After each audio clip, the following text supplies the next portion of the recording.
सृष्टि बदलने की लीला चल रही। बदलाव आ रहा है ना।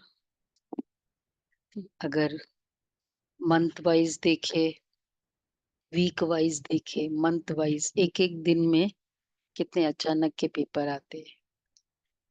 और अगर एक साल का देखे तो कितने सारे अचानक। तो इसलिए कोई भी चेंज, हम एक स्ट्रेस में एक बहुत अच्छा शुरू में कराते थे, कोई भी चेंज एक मैसेज देता है। और वो मैसेज है, बाहर का चेंज एक मैसेज देता है, खुद को चेंज करो। मतलब बाहर का चेंज स्ट्रेस, दुनिया में कहते हैं ना, स्ट्रेस मैसेज देता है कि खुद को चेंज करो। ये मैसेज है स्ट्रेस का। तो ये बाबा ने आज विशेष फोकस किया। बाकी बाबा के शब्दों में सुनते हैं। 28/5। मीठे बच्चे, अभी ड्रामा का चक्र पूरा होता है। तुम्हें खीरखंड बनकर नई दुनिया में आना है। वहां सब खीरखंड है। यहाँ, वहां खीरखंड है, यहाँ लून पानी है।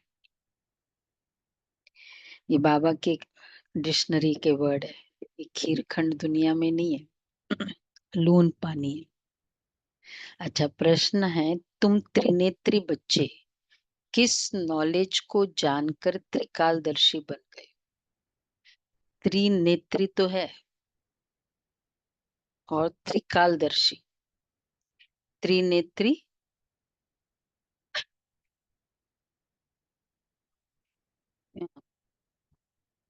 त्रिनेत्री मतलब तीसरा नेत्र है। और त्रिकालदर्शी, कौन सी नॉलेज को जानकर त्रिकालदर्शी बन गए? वैसे त्रिनेत्री पहले या त्रिकालदर्शी पहले? तो त्रिनेत्री बनने से त्रिकालदर्शी कौन सी नॉलेज में बन गए?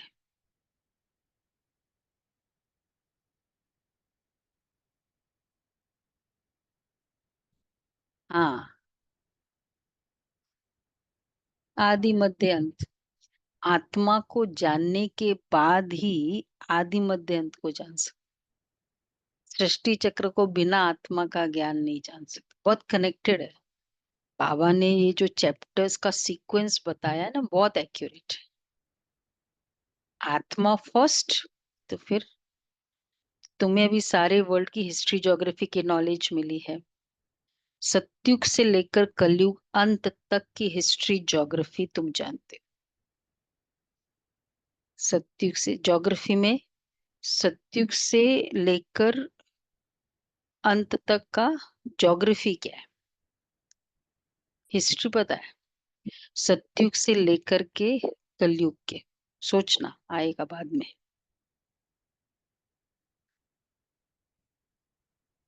हम्म। हम्म।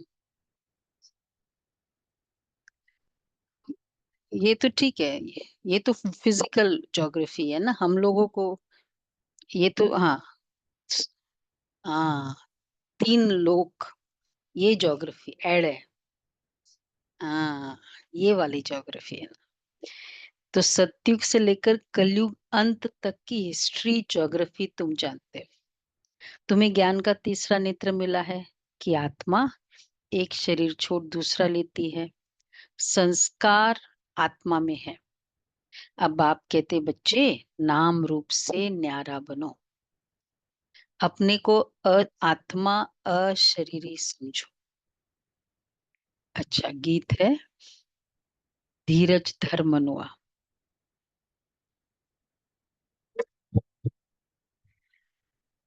पर इनको नहीं सुनाई देता है ना, गीत चालू किया है।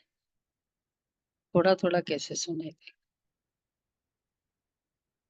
सुनाई दे रहा है आपको गीत? नहीं सुनाई दे रहा है, ऐसे कैसे सुनाई दे? इसमें चालू करना चाहिए। तेरे सुख के दिन आए कि आए, तेरे सुख के दिन आएंगे। अच्छा, तकदीर का सूरज चमकेगा। हम्म। हाँ, गम के बादल छट जाएंगे।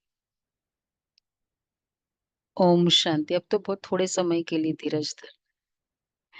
कल कल बच्चों को कहाँ जाता है, और बच्चे जानते दिल होती है, क्या दिल होती है। कल भी था ना कि जल्दी सत्युग हो जाए। कल था कि जैसे नया मकान होता है तो जल्दी सत्युग हो जाए, दिल होती है। अच्छा। तो इस दुख से छूट जाए, मतलब हम अपना ही फायदा देख रहे हैं ना। दुनिया वालों के लिए तो बेचारा सत्युग आए तो अच्छा है, परंतु ड्रामा बहुत धीरे धीरे चलने वाला है। बाप धीरज देते, बच्चे बाकी थोड़े रोज है। बड़ों बड़ों द्वारा भी आवाज सुनते रहेंगे। कौन सी बड़ों बड़ों द्वारा? ये अभी कॉमन आवाज हो जाएगी। दुनिया बदलनी है।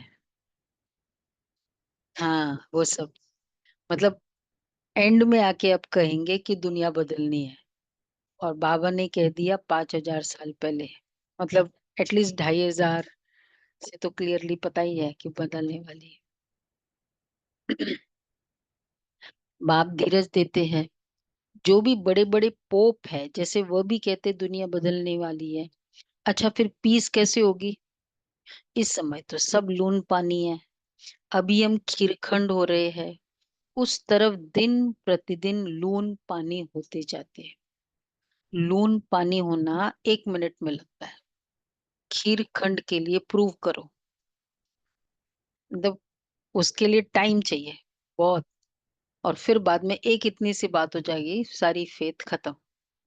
तो लून पानी, तो मैक्सिमम तो लून पानी होगा ना, मैक्सिमम टाइम भी लून पानी का ही है फिर तो बाबा कहते हैं आपस में लड़ झगड़ कर खत्म होने वाले हैं, तैयारियां हो रही है। ये ड्रामा का चक्र पूरा होता है। पुरानी दुनिया पूरी होती है, नई दुनिया की स्थापना हो रही है। नई दुनिया सु पुरानी, पुरानी सु नई दुनिया फिर बनेगी। इसको दुनिया का चक्र कहा जाता है, जो फिरता रहता है। ऐसे नहीं लाखों वर्ष बाद पुरानी नहीं होगी। नहीं, तुम बच्चे अच्छी रीति जान चुके हो, भक्ति बिल्कुल ही अलग है। भक्ति का कनेक्शन रावण के साथ है। हम्म, कैसे? राज भाई बोलो। भक्ति का कनेक्शन रावण के साथ है। हाँ। हाँ, मतलब वही कैसे? राइट बताया, थोड़ा और उसका क्लैरिटी। भक्ति का कनेक्शन रावण के साथ है। भूत पूजा। हाँ, मतलब जैसे ही रावण राज्य शुरू हुआ, भक्ति शुरू हुई। क्लियर हुआ मनीष भाई? तो भक्ति, तब तक तो पहले तो भक्ति थी नहीं। तो भक्ति का कनेक्शन रावण के साथ का है, ज्ञान का कनेक्शन राम के साथ है। बाबा कितना उल्टा बता देते हैं। दुनिया में कहते हैं भक्ति का कनेक्शन राम के साथ है।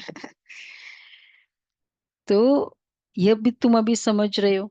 अभी बाप को बुलाते भी है कि पतित पावन आओ, आकर नई दुनिया की स्थापना करो।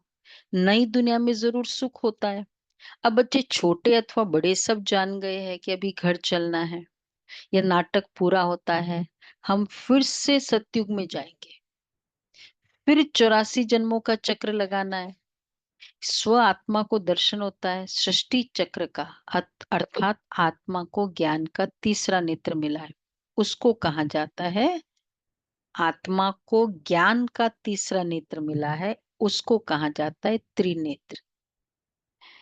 ज्ञान का तीसरा नेत्र, आत्मा का ज्ञान और पूरा ज्ञान का तीसरा नेत्र, त्रिनेत्री। अभी तुम त्रिनेत्री हो, और सभी मनुष्य को ये स्थूल नेत्र है। ज्ञान का नेत्र कोई को है नहीं। त्रिनेत्री बने तब त्रिकालदर्शी बने, क्योंकि आत्मा को ज्ञान मिलता है। आत्मा ही एक शरीर छोड़ दूसरा लेती है। संस्कार आत्मा में रहते हैं। आत्मा विनाशी है। अब बाप कहते हैं बच्चे नाम रूप से न्यारा बनो। अपने को अशरीरी समझो, देहिनी समझो। यह भी जानते हो हम आधा कल्प से परमात्मा को याद करते आए।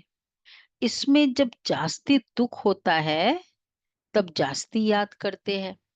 अच्छा, अभी कितना दुख है?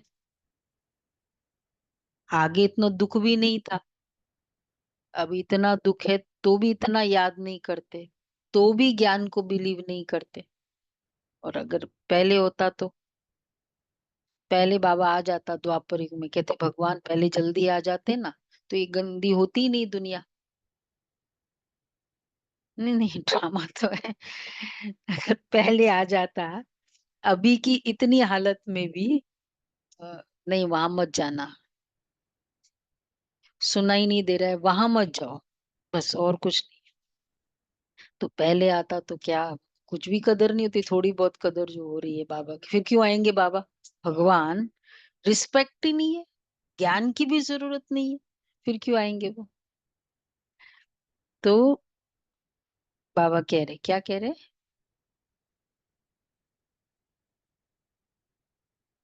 हाँ मतलब हम तो थे ही, हमको तो वैसे भी कोई प्रॉब्लम नहीं, क्योंकि हम तो उस समय भी थे द्वापर युग में।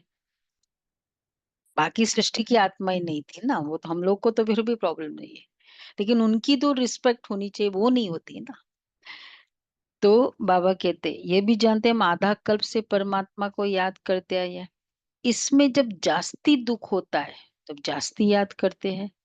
आगे इतना दुख नहीं था, जब से बाहर वाले आए हैं तब से ये राजाए लोग भी आपस में लड़े हैं, जुदा जुदा हुए हैं। सतयुग में तो एक ही राज्य था। अभी हम मतलब इन्वेजन सबसे शुरू हुआ, मतलब इसके पहले द्वापर युग में भी भारत खंड फिर भी था। जब से बाहर के लोगों ने इन्वेड किया, सतयुग में तो एक ही राज्य था। अभी हम सतयुग से लेकर कलयुग अंत तक हिस्ट्री ज्योग्राफी समझ रहे हैं। सतयुग त्रेता में एक ही राज्य था। ऐसे एक ही डिनाइस्टी कोई की होती नहीं, एक ही डिनाइस्टी चले। अच्छा, क्रिश्चियन में भी देखो फूट है, वहां तो सारा विश्व एक के हाथ में रहता है। वो वह सिर्फ सतयुग त्रेता में ही होता है। वहां सतयुग में यह एक के हाथ में सारा राज्य होने से फिर एक मत होके चलते हैं। दुनिया में फॉर्मूला है डेमोक्रेटिक डिसेंट्रलाइजेशन, कि जब अलग अलग सब होंगे ना तब अच्छा चलेगा। इसलिए तो डेमोक्रेसी हुई ना, एक के हाथ में नहीं हो। वो भी राइट था, मोनार्की नहीं, ऑटोक्रेसी नहीं चलती थी, लेकिन सत्युगी मोनार्की चाहिए थी। ऐसा राजा जिसमें सारे गुण हो, एक के हाथ में राज्य का मतलब ये हुआ। तो लेकिन वो नहीं रहा। तो बाबा कहते वहां तो सारा विश्व एक के हाथ में रहता है, वो सिर्फ सतयुग त्रेता में ही होता है। ये बेहद की हिस्ट्री ज्योग्राफी अभी तुम्हारी बुद्धि में है, और कोई सत्संग में हिस्ट्री ज्योग्राफी अक्षर ही नहीं सुनेंगे। वहां तो रामायण महाभारत आदि ही सुनते हैं। वो स्कूल नहीं है ना, वो तो फिर कथा है। तो यहाँ तो फिर सब्जेक्ट्स भी है। वहां तो रामायण महाभारत आदि ही सुनते हैं। यहाँ वो बातें है नहीं, यहाँ है वर्ल्ड की हिस्ट्री ज्योग्राफी। अच्छा, तुम्हारी बुद्धि में है ऊंचते ऊंच हमारा बाप है। बाप का शुक्रिया है जिसने सारा ज्ञान सुनाया है। एक आत्माओं का झाड़ है, दूसरा है मनुष्यों का झाड़। मनुष्य के झाड़ में ऊपर कौन है? आत्माओं का झाड़। बोलो विवेक भाई, आत्माओं का झाड़ कौन सा है? एक है मनुष्यों का झाड़, एक है आत्माओं का झाड़। परम धाम। परम धाम में झाड़ है, परम धाम का सीन है ना, उसमें बाबा कहते उल्टा वृक्ष, आत्माओं का झाड़। और मनुष्यों का झाड़ वो कौन सा है? कल्प वृक्ष। 7 डेज का बुक है ना सबके पास कि नहीं है? है विवेक भाई? आपके पास नहीं है? ये देखो सबको देते और उनके पास सबके पास 7 दिन का होना चाहिए, क्योंकि उसमें पूरे पिक्चर्स है ना। तो बाबा कहते एक आत्माओं का झाड़ है, दूसरा है मनुष्यों का झाड़। मनुष्य के झाड़ में ऊपर में कौन है? अब बताओ, कल्प वृक्ष में चलो, ऊपर में कौन है? शिव बाबा ऊपर है, शिव बाबा। किसने बोला? ऊपर है ब्रह्मा बाबा। हाँ, शिव बाबा थोड़ी है। ऊपर में है ग्रेट ब्रह्मा। ग्रेट ग्रैंडफादर, एकदम ऊपर खड़े है ना, कल्प वृक्ष का चित्र। परम धाम का बोली भाई। हाँ, बताओ जरा। तो बाबा कहते हैं ये जानते हैं मनुष्यों के झाड़ में ऊपर कौन है? ग्रेट ग्रेट ग्रैंडफादर ब्रह्मा को ही कहेंगे, खड़े रूप में दिखाते हैं। ये जानते हैं ब्रह्मा मुख्य है, और फिर क्या दिखाया है झाड़ में? ब्रह्मा बाबा, और नहीं नहीं, उसके बाजू में, एक मिनट देखते हैं। याद है दीपिका मम्मा बहन? मम्मा मम्मा। नहीं नहीं, ऊपर में ब्रह्मा बाबा के साथ चित्र दिखाओ, हाँ, दो चित्र बिल्ली दिखाओ। दिखाई, दो बिल्ली दिखाए। हाँ, दो दो। बिल्ले, हम्म। दो बिल्ले दिखाए हैं, वो बॉम्ब्स, इसमें अमेरिका और रशिया, दो बिल्ले दिखाए हैं लड़ते हुए, और बीच में ब्रह्मा बाबा। तो बाबा कहते हैं अभी तुम्हारी बुद्धि, एक एक जो पिक्चर वहां लिए है कैरेक्टर, उसके पीछे के बहुत गहरे रहस्य है ये पूरे तो ये एक्चुअली 7 दिन में नहीं समझ में आता है, ये 6 महीने के बाद समझ में आता है। 7 दिन में तो हमको फास्ट फास्ट करना होता है, इतनी डिटेलिंग की जरूरत नहीं होती। तो बाबा कहते अभी तुम्हारी बुद्धि में है ऊंच तेऊच बाप भी रहते परम धाम में। अच्छा, फिर सूक्ष्म वतन का भी तुमको मालूम है, मनुष्य ही फरिश्ता बनते हैं, इसलिए सूक्ष्म वतन दिखाया है। तुम आत्माएं जाती हो, शरीर तो सूक्ष्म वतन में नहीं जाएगा। अच्छा, जाते कैसे हैं? उनको कहा जाता है तीसरा नेत्र, दिव्य दृष्टि अथवा ध्यान भी कहते हैं। ये है सूक्ष्म वतन में जाने के टर्मिनोलॉजी। तो दिव्य दृष्टि या ध्यान, तुम ध्यान में ब्रह्मा विष्णु शंकर को देखते हो। लोग दिखलाते हैं शंकर के आंख खुलने से विनाश हो जाता है। अब इनसे तो कोई समझ न सके, तीसरी आंख खोली इधर से, विनाश हुआ, और वो भी जब वो ऑलवेज तपस्या में बैठे होते हैं। फिर वो तीसरी आंख खोली और फिर विनाश हुआ। तो बाबा कहते हैं बाकी अब सोचने की बात है, स्थापना के लिए ब्रह्मा को रखा है, पालना के लिए विष्णु को, विनाश के लिए शंकर को रख दिया। वास्तव में ये बना बनाया ड्रामा है। शंकर का पाठ है? कुछ भी है नहीं। ब्रह्मा और विष्णु का पाठ तो सारे कल्प में है। अब शंकर का पाठ है? नहीं। नहीं है, पक्का? हाँ, नहीं। तपस्वी स्वरूप का यादगार है ना, इसलिए ब्रह्मा और विष्णु तो फिर भी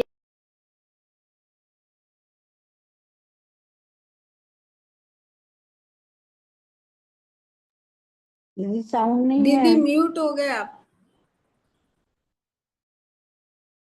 यादगार शंकर जी, मतलब हम सभी तपस्या, और तपस्या में वो तीसरा नेत्र ओपन होता है, उससे फिर विनाश होता है। तो हमारा तीसरा नेत्र क्लियरली ओपन हो जाएगा ना, फिर संसार का विनाश होगा। तो शंकर का पाठ कुछ है नहीं, मतलब एज सच कोई सोल नहीं है। ब्रह्मा और विष्णु का पाठ तो सारे कल्प में है। ब्रह्मा सो विष्णु, विष्णु सो ब्रह्मा।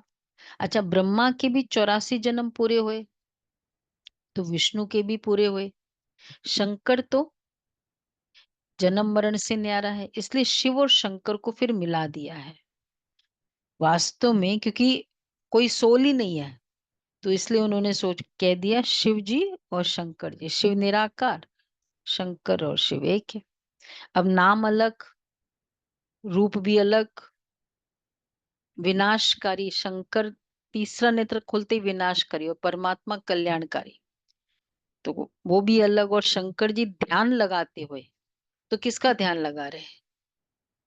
वो भी किसी का ध्यान लगा रहे हैं, मतलब उससे भी ऊपर कोई परमात्मा है, निराकार।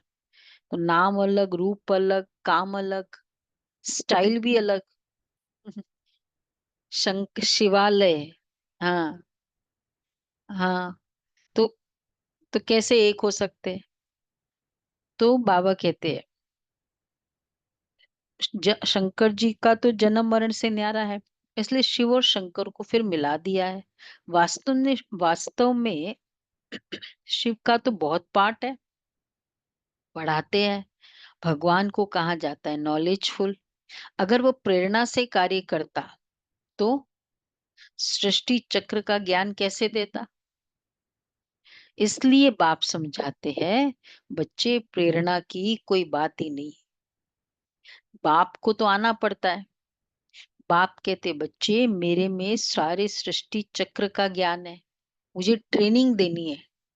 ट्रेनिंग ऑनलाइन भी ट्रेनिंग सक्सेसफुल नहीं है ऑनलाइन। तो सूक्ष्म में ट्रेनिंग कैसे होगा? प्रेरणा से। मेरे को प्रेरणा आई और फिर मैं आपको सुना रही हूँ। तो पहले तो आप बिलीव कैसे करोगे कि मुझे प्रेरणा भी आई है? तो बाबा कहते हैं बच्चे प्रेरणा की कोई बात ही नहीं है, मेरे को ये पाठ मिला हुआ है, इसलिए मुझे ही ज्ञान सागर नॉलेजफुल कहते हैं। अच्छा, नॉलेज किसको कहा जाता है? वह तो जब मिले तब पता पड़े। कितनी अच्छी बात बाबा ने कही, बहुत गहरी बात। मनुष्य तो कह दिया, भक्ति में तो कहते हैं ना ज्ञान का सागर है। अब कौन सा ज्ञान है? ज्ञान का सागर है। तो ज्ञान मतलब क्या? कौन सा ज्ञान? अब वो ज्ञान वैसे पता नहीं, वो सोचते आत्मा और परमात्मा, वो राइट है, आत्मा और परमात्मा मतलब वेदांत में ज्ञान उसको कहते हैं, बाकी सब उसके अलावा जो भी है वो भक्ति का है।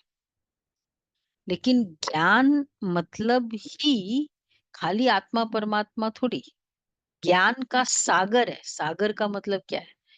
बहुत तरह का ना, फुल नॉलेज है। मतलब कितनी सारी नॉलेज होनी चाहिए तब हमको टाइटल मिलेगा सागर है। तो ज्ञान का सागर, नॉलेज किसको कहा जाता है? वो तो जब मिले तब पता पड़े, मिला ही नहीं है तो अर्थ का कैसे मालूम पड़े? भगवान ज्ञान का सागर है, कैसे पता चले? ज्ञान कभी भी स्टोरीज को ज्ञान नहीं कहते, स्टोरीज के जो रहस्य है उसको ज्ञान कहते हैं। भाई इसमें ज्ञान बहुत है।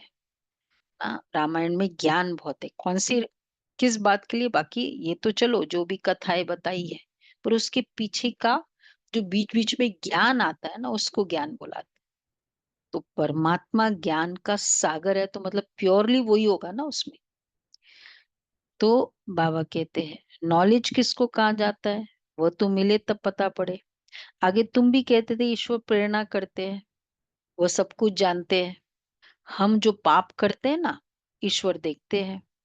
और बाबा कहते हैं हम जो पाप करते हैं वो सब देखता है।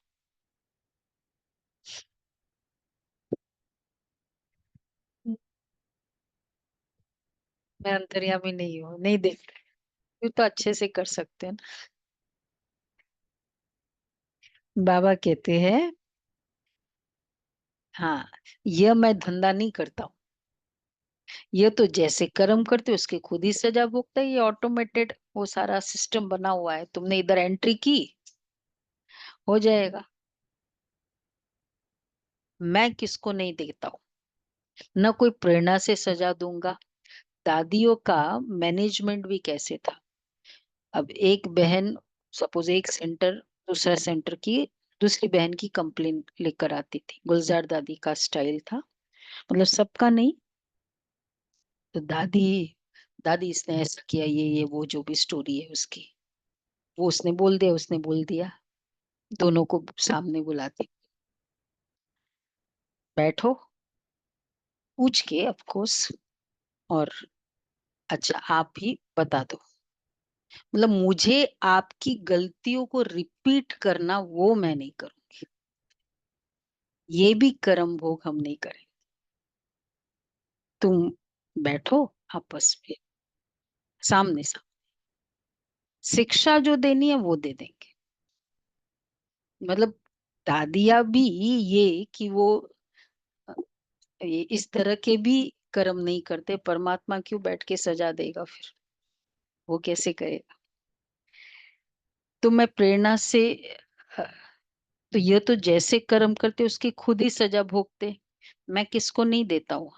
न कोई प्रेरणा से सजा दूंगा, मैं प्रेरणा से करूँ तो जैसे अगर मैं प्रेरणा से उस उनको दूं तो जैसे मैंने सजा दी, मैंने आपको इंस्पायर किया कि तुम ऐसे करो, एज गुड एज मैंने ही किया ना।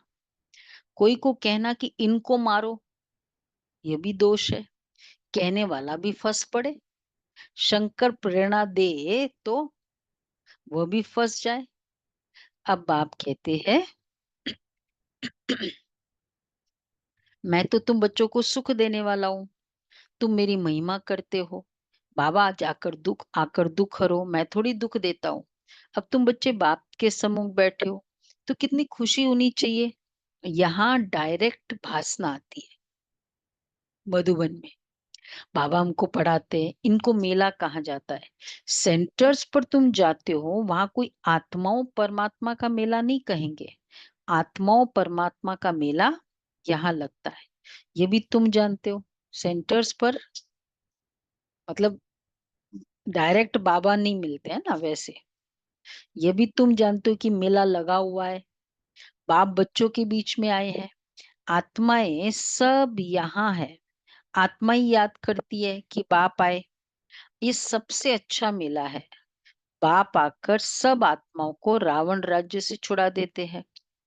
ये मेला अच्छा हुआ ना, जिससे मनुष्य पारस बुद्धि बनते हैं। उन मेलों पर तो मनुष्य उन मेलों पर मनुष्य मैले हो जाते हैं। ये मेला एकदम साफ करने वाला है। पैसे बर्बाद करते रहते हैं, मिलता कुछ भी नहीं है। उनको मायावी आसुरी मेला कहा जाता है। यह है ईश्वरीय मेला। रात दिन का फर्क है ना। तुम भी आसुरी मेले में थे, अभी हो ईश्वरीय मेले में। तुम ही जानते हो बाबा आया हुआ है। सब जान जाए तो हम जानते हैं भगवान आया हुआ है। अगर सब जान जाए तो पता नहीं कितनी भीड़ हो जाए। इतने मकान आदि रहने के लिए कहाँ से लाएंगे। पिछाड़ी में गाते हैं ना, अहो प्रभु तेरी लीला। तो ये सब पूरा मजा ही पहले ही सारा वो, ये क्या वो फिल्म का जो सीक्रेट है पहले से ही डिस्क्लोज हो जाए। अगर पता भी होता है ना, जो समझदार होता है कहते तुम बोलो मत। वो क्योंकि वो जिसको पता है वो बोलता रहता है, बोले तुम नहीं बोलो फिर मेरे को मजा नहीं आएगा। तो बाबा भी पहले ही पता चल जाए कि भगवान यहाँ पढ़ाते हैं। तो बाबा कहते सब जान जाए तो पता नहीं कितनी भीड़ हो जाए। पिछाड़ी में गाते ना, अहो प्रभु तेरी लीला। अच्छा कौन सी लीला। तेरी लीला अपरम अपार। ये कौन सी लीला के लिए कह रही है कि ओ प्रभु तेरी लीला अपरम अपार। ये गायन है। कौन सी लीला। सृष्टि के बदलने की लीला। यह है सबसे बड़ी लीला। पुरानी दुनिया खत्म होने से पहले नई दुनिया की स्थापना होती है। इसलिए हमेशा किसको भी समझाओ तो पहले, अब कैसे समझाओ, स्थापना, विनाश, फिर पालना। पहले स्थापना होती है, फिर ये पुरानी सृष्टि का विनाश होता है, फिर पालना होती है। जब स्थापना पूरी होती है तब फिर विनाश शुरू होता है, फिर पालना होगी। तो तुम बच्चों को ये खुशी रहती है कि हम स्वदर्शन चक्रधारी ब्राह्मण हैं, फिर हम चक्रवर्ती राजा बनते हैं। ये कोई को पता ही नहीं कि इन देवताओं का राज्य कहाँ गया, नाम निशान गुम हो गया। देवता के बदले अपने को हिंदू कह देते हैं, हिंदुस्तान में रहने वाले हिंदू हैं। लक्ष्मी नारायण को तो ऐसे कभी नहीं कहेंगे, उन्हों को तो देवता कहा जाता है। तो अब इस मेले में ड्रामा अनुसार तुम आए हो, यह ड्रामा में नूंद है, धीरे धीरे वृद्धि होती रहेगी। तुम्हारा जो कुछ पाठ चल रहा है फिर कल्प बाद चलेगा, ऐसे आए थे फिर ऐसे चलेगा, ये चक्र फिरता रहता है। रोटेशन है ना, तो रोटेशन भी है, रिकॉर्डिंग भी है, इसलिए रिपीटेशन। अगर रोटेट ही नहीं होता तो रिकॉर्ड भी नहीं, फिर रिकॉर्डिंग का फायदा नहीं, और रिकॉर्डिंग ही नहीं तो रिपीट ही क्यों करे होगा। रिपीट एज इट इज कब हो सकता है? कितना भी तुम फ्रेश करो, एज इट इज वो रिकॉर्ड के बिगर नहीं होगा। तो अगर ये है कि एकदम बनी बनाई बन रही, ये दोहा अगर राइट है तो रिकॉर्ड होना ही पड़ेगा, तभी रिपीट होगा। हाँ, कि बनाए। उन्हों को तो देवता कहा जाता है, तो ये चक्र फिरता रहता है। फिर रावण राज्य में आसुरी पालना होगी। तुम अभी ईश्वरीय बच्चे हो, फिर देवी बच्चे, फिर अभी ईश्वरीय बच्चे, फिर देवी बच्चे, और फिर एक और बाबा ने कहा फिर क्षत्रिय बनेंगे।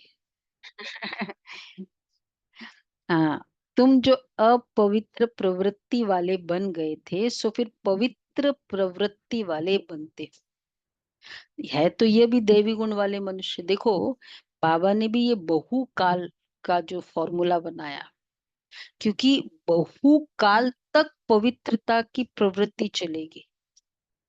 कोई भी बहुकाल तक कब चल सकता है? जब बहुकाल के संस्कार होंगे। अगर अभी से हमारे अंदर पवित्रता के बहुकाल के संस्कार है, तो वो संस्कार फिर बहुकाल की पवित्रता। जैसे कई बार हम कहते हैं ना, बचपन से हमने यही खाया है, तो फिर क्या हो जाता है, उसको स्विच ऑलवेज के लिए करने में इजी हो जाता है। जो चीज कभी बचपन से खाई नहीं है, की नहीं होगी, उसको बहुत टाइम लगता है। तो इसलिए बाबा कहते बहुकाल। तो बाबा ने कहा कि अभी पवित्र, अपवित्र, और अभी फिर होगा पवित्र प्रवृत्ति मार्ग। तो कितने समय तक चलेगा वो? 2500 पवित्र प्रवृत्ति मार्ग चलेगी। सिर्फ संगम युग के कितने साल देने होते पवित्रता के लिए? थोड़े समय।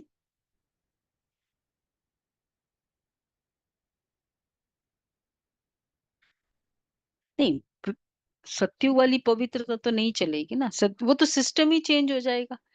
वैसे तो ब्रह्मचर्य में रहेंगे, लेकिन जो प्रवृत्ति मार्ग चलेगा वो सिस्टम ही नहीं चलेगा ना। वो तो वहां का देवी का सिस्टम है, प्योरिटी की पावर से सारा कार्य चल रहा है। हाँ, तो फिर पवित्र प्रवृत्ति वाले बनते हैं। है तो ये भी देवी गुण वाले मनुष्य ना। बाकी इतनी भुजाएं आदि दे दी है। विष्णु कौन है ये कोई बता न सके। महालक्ष्मी की भी पूजा करते हैं। जगदम्बा से कभी धन नहीं मांगते हैं। धन जास्ती मिल गया तो कहेंगे लक्ष्मी की पूजा की, इसलिए उसने भंडारा भर दिया। यहाँ तो तुम जगदम्बा से पा रहे हो, परम पिता परमात्मा शिव द्वारा। देखो, वहां है उनकी आराधना की और उसके कारण। और यहाँ है अगर धन जास्ती चाहिए तो क्या करो? ज्ञान धन जास्ती होगा। मतलब जिसका ज्ञान धन जास्ती होगा उसका स्थूल धन भी जास्ती होगा। फॉर्मूला है।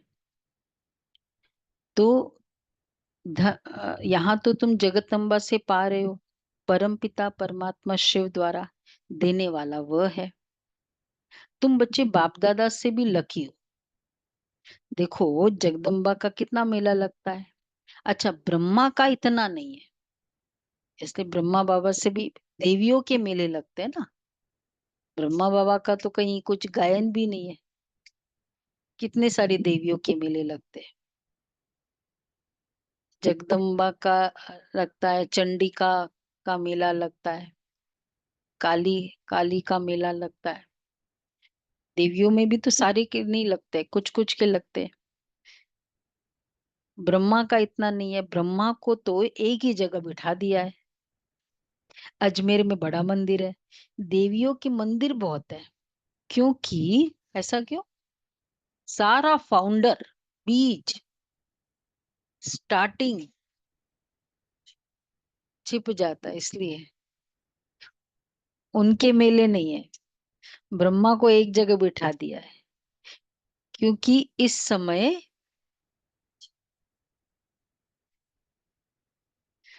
इस समय तुम्हारी बहुत महिमा है।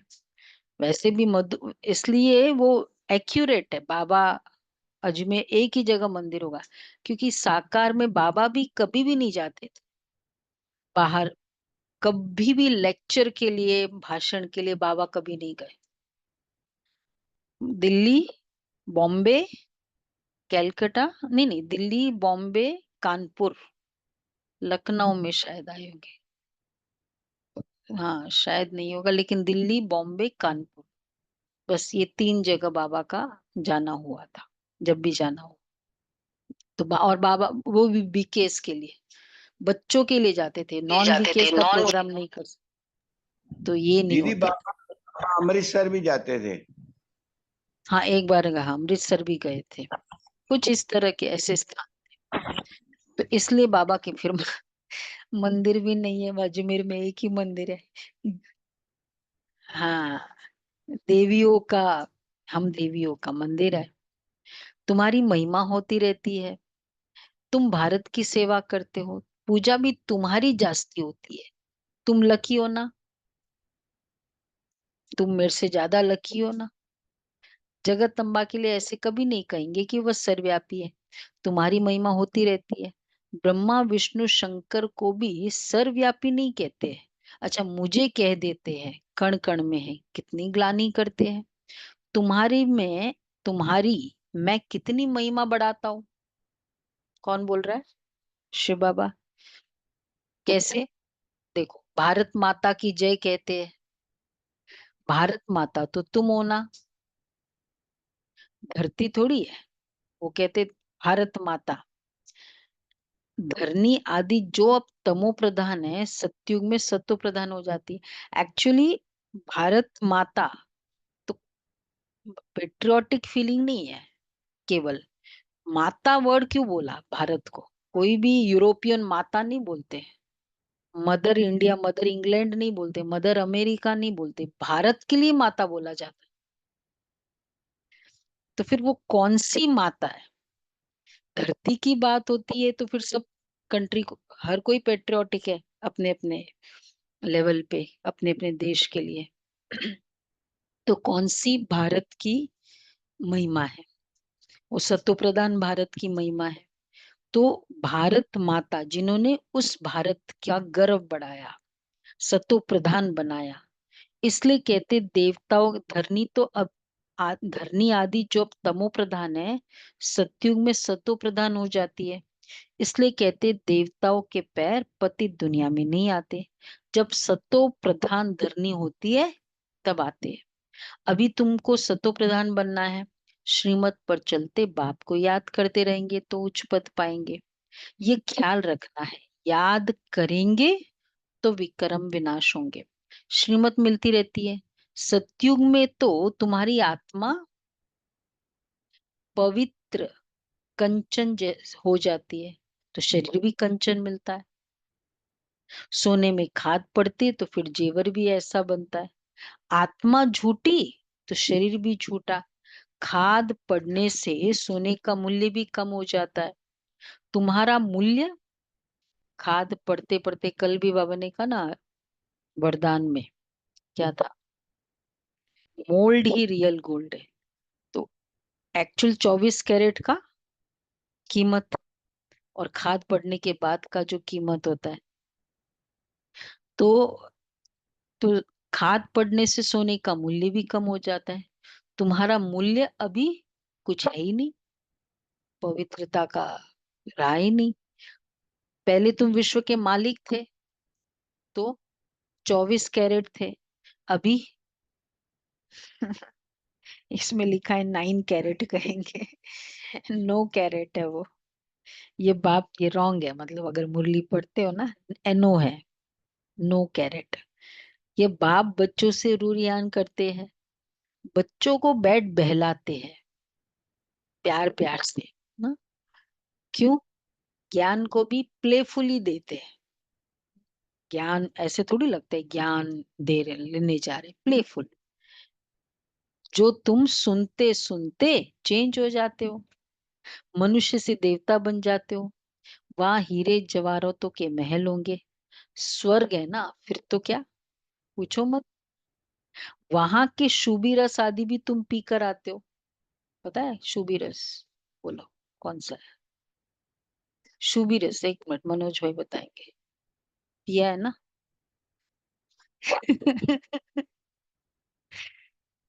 अच्छा, ये शुभी रस, ये भी ठीक है। वैसे शुभी रस किसको बोलते हैं? हाँ, मिक्स्ड फ्रूट जूस। वो वहां ध्यान में पिलाते थे उसको, शुभी रस, उसको शुभी रस कहते हैं। तो वहां के शुभी रस आदि भी तुम पी कर आते हो। वहां के फल ही इतने बड़े बड़े होते हैं ध्यान में, यहाँ तो मिल न सके। सूक्ष्म वतन में तो कुछ है नहीं। अभी तुम प्रैक्टिकल में जाते हो। यह है आत्मा और परमात्मा का मेला। इन अभी तुम प्रैक्टिकल में जाते हो कहाँ? सतयुग में। सत सूक्ष्म वतन में तो सब नहीं जाएंगे। नहीं नहीं, सतयुग में। वहां जो बाबा कहते हैं ना, वहां के ऐसे रस होते हैं, वहां के ऐसे रस होते हैं, वो सब। देखो, खाने के लिए जो मुझे लगता है, खाने के लिए हमको अलग अलग चाहिए होगा ना, तो वो खट्टा बट्टा वाला यूज करेंगे। जहाँ खटाई चाहिए, कहाँ मिठाई चाहिए, तो वो रस। लेकिन जो नॉर्मल फ्रूट जूस हो ना, वो शुभी रस होता है, ऐसे मुझे लगता है। बट जो बाबा के जो मुरलियों के आधार से, नॉर्मल में हम लोग वो वैसे नहीं लेंगे, वो सब भोजन के लिए होता है। यह है आत्मा और परमात्मा का मेला, इनसे तुम उज्जवल बनते हो। तुम बच्चे जब यहाँ आते हो ना, तो फ्री हो। चलना है ना मधुबन, घर बार धंधे आदि का कोई फुरना नहीं है। तो यहाँ तुमको क्यों फ्री रखते बाबा? मधुबन के लिए बोलते हैं ना, दो ही है, का क्लास और ग्लास। हाँ हाँ, ये दो ही काम है वहां। तो यहाँ तुमको याद की यात्रा में रहने का अच्छा चांस है ना, रियल भट्टी करना। 4 दिन कुछ बातचीत सब एक्चुअल भट्टी करके आएंगे हम। तो वहां तो घरघाट आदि याद आता रहता है, यहाँ तो कुछ है ही नहीं। रात को 2 बजे उठकर यहाँ बैठ जाओ। उठते हैं कोई? मधुबन में जाते हैं तब। वो तो ज्वालामुखी योग होता है तो जाते। हाँ, तो यहाँ 2 बजे उठकर यहाँ बैठ जाओ। सेंटर्स पर तो रात को तुम जा नहीं सकते हो। यह तो यहाँ तो सहज है। शिव बाबा की याद में आकर बैठो, और कोई याद ना है। यहाँ तुमको मदद भी मिलेगी। सुना? मधुबन में जाएंगे ना, जा रहे हैं सभी, बाबा ने क्लियरली कहा है, देखो जो नहीं जा रहे हैं, यहाँ तुमको मदद भी मिलेगी। मधुबन में जाते हैं, वहां वैसे भी वातावरण का सहयोग है, खुद के मन का सहयोग है, पूरे दिन की दिनचर्या का सहयोग है, ऑटोमेटिक हेल्प हो जाती है। तो बाबा कहते हैं सवेरे सो जाओ, फिर सवेरे उठो, 3 से 5 बजे तक आकर बैठो, योग में रहो। वैसे ये ज्ञान सरोवर का चांस मिला ही नहीं है, बहुत समय के बाद मिला है। मतलब ज्ञान सरोवर में भट्टी का चांस नहीं मिलता है कभी भी। पांडव भवन में तो फिर भी मिलेगा, अब तो बहुत आगे का टाइम है, अभी तो नहीं मिलेगा। तो इसलिए जो मिला है माउंटेन्स में भट्टी करने का, सबको अवेल करना चाहिए। तो बाबा कहते हैं 3 से 5 बजे तक आकर बैठो मधुबन में, बाबा भी आ जाएंगे, बच्चे खुश होंगे। बाबा है योग सिखलाने वाला, जब साकार में बाबा हो तब की बात है। यह भी सीखने वाला है, तो दोनों बाप और दादा आ जाएंगे। फिर यहाँ और वहां योग में बैठने के फर्क का भी पता पड़ेगा। कहा? हाँ, यहाँ और वहां। यहाँ कुछ भी याद नहीं पड़ेगा, इसमें फायदा बहुत है। बाबा राय देते हैं, ये बहुत अच्छा हो सकता है। ये राय दे रहे हैं कि यहाँ 3 से 5 बजे उठो, 2 बजे उठो। अब देखिए क्या देखेंगे बाबा। नहीं, फिर वो थोड़ा नैप ले लो ना, अपनी अपनी प्रकृति सबको पता ही है कि थोड़ा फिर नैप ले लो। इतना भी मत करो तो जो फायदा नहीं, ऐसा भी नहीं हो, वो तो भी स्ट्रेचिंग, टू मच स्ट्रेचिंग भी नहीं हो। अब देखिए, बच्चे उठ सकते हैं, कईयों को सवेरे उठने का अच्छा अभ्यास है। तुम्हारा संन्यास है 5 विकारों का और वैराग्य है। तुम्हारा संन्यास है 5 विकारों का और वैराग्य है सारी पुरानी दुनिया से। अच्छा, मीठे मीठे सिक्के लदे बच्चों प्रति माता पिता बाप दादा का याद प्यार, गुड मॉर्निंग। रूहानी बाप बाप के रूहानी माता बच्चों को पिता नमस्ते। नमस्ते। हम हम रूहानी रूहानी बच्चों बच्चों के की रूहानी बाप रूहानी दादों बाप को दादा याद को प्यार याद नमस्ते, प्यार गुड मॉर्निंग, नमस्ते, थैंक यू याद बाबा, प्यार शुक्रिया मॉर्निंग बाबा। शुक्रिया वाह बाबा, बाबा वाह प्यारा बाबा, थैंक यू बाबा, वाह बाबा वाह। वाह शुक्रिया बाबा, शुक्रिया। वाह वाह बाबा। नहीं, वैराग्य है पुरानी दुनिया से, बेहद का वैराग्य। संन्यास है 5 विकारों का। आगे पीछे की बात नहीं है सीक्वेंस में, मतलब संन्यास किसका है, वैराग्य किसका है, ये बताएगा। धारणा के लिए सार है, अभी सृष्टि बदलने की लीला चल रही है, इसलिए स्वयं को बदलना है।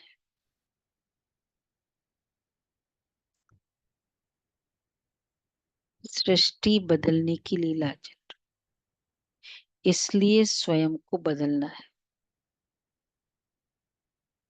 कीर खंड होकर रहना।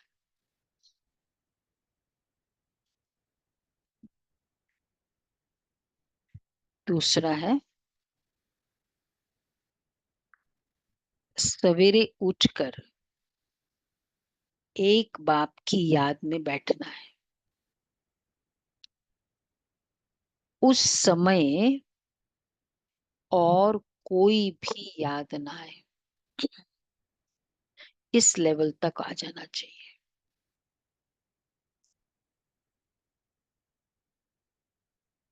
पुरानी दुनिया से बेहद का वैरागी बन 5 विकारों का संन्यास करना है।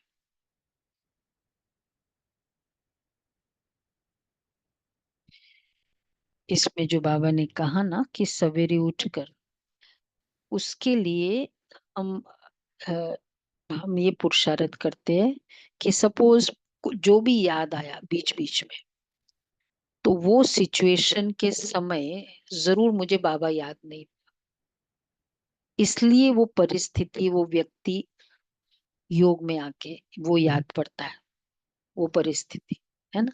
तो इसलिए अब मुझे आज के दिन ये वाली परिस्थिति आई थी, उस समय बाबा की याद नहीं थी, वो डिस्टर्ब किया। अब आज के दिन ये वाली जो आएगी आएगी, वो रूटीन तो आती रहती है, अब मुझे वैसे करना। ये खुद का एनालिसिस बहुत हेल्प करता है कि हाँ देखो ऐसे ऐसे हुआ था, फिर अगले दिन इम्प्रूवमेंट हो जाएगी। नहीं तो रोज वही, हाँ याद तो, मन तो भागता रहता है, रोज की वो नहीं स्टोरी होनी चाहिए। हाँ, तो वो देखो ना, जो इंसिडेंट मुझे दिल को बहुत लगी होगी ना, ऐसे। हाँ, तो फिर रूटीन में भी याद नहीं है। मतलब कहीं कहीं रूटीन मीन्स क्या, सारे समय हमें वो वही स्पिरिचुअलाइज करना है ना, फीलिंग्स को वो करना।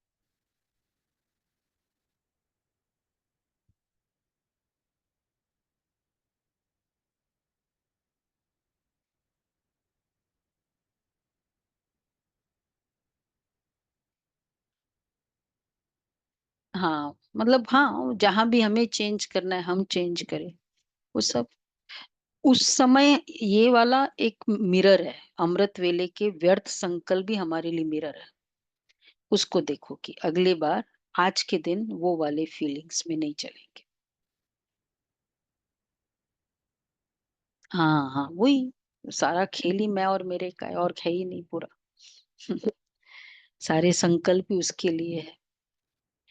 वरदान है बेहद की स्थिति में स्थित रहे, सेवा के लगाव से न्यारे और प्यारे, विश्व सेवाधारी भव।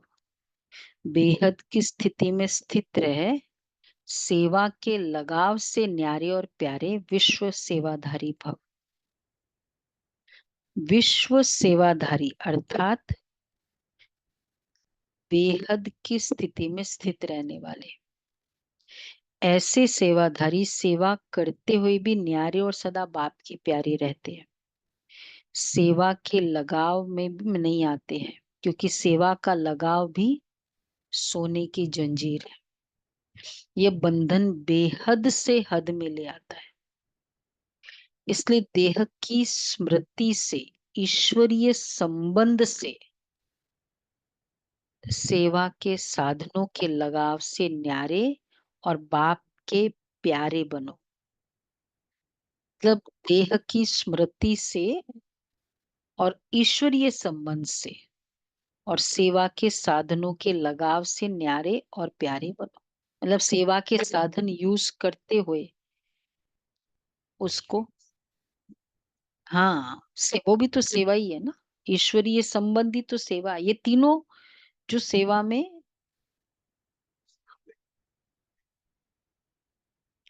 नहीं नहीं, देह की स्मृति, ईश्वरीय संबंध। जब हम सेवा में आते तो मैं ये हूँ, मैं वो हूँ, अपना स्टेटस, और वो देह की स्मृति इस टाइप की।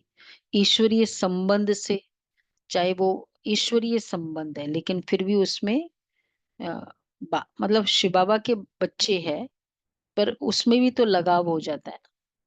और सेवा के साधनों से लगाव, मतलब एक है मनुष्य से लगाव, एक है स्वयं की देह से लगाव, एक है साथियों से लगाव, और तीसरा है साधनों से लगाव। न्यारे, इन सब से न्यारे और प्यारे बनो तो विश्व सेवाधारी का वरदान प्राप्त हो जाएगा, तो सदा सफलता मिलती रहेगी। संडे की तो मुरली थी ना, बाबा ने कहा ये अच्छा है, ये अच्छा है, ये बहुत गुणवान है। हाँ, तो लगाव है ना, आप फाइनली चाहे वो सेवा के लिए हो, मेरी सेवा है, मैंने किया सेवा की, लेकिन मैंने किया, तो ये सब सोने की जंजीर।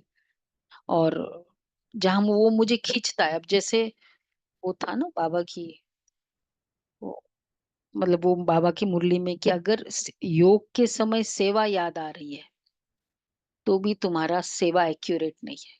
क्यों? सेवा सब्जेक्ट है ना, हिस्ट्री के सब्जेक्ट में ज्योग्राफी क्यों याद करनी चाहिए, पढ़नी चाहिए? तो योग का भी एक सब्जेक्ट है, उसमें सेवा क्यों याद आनी चाहिए?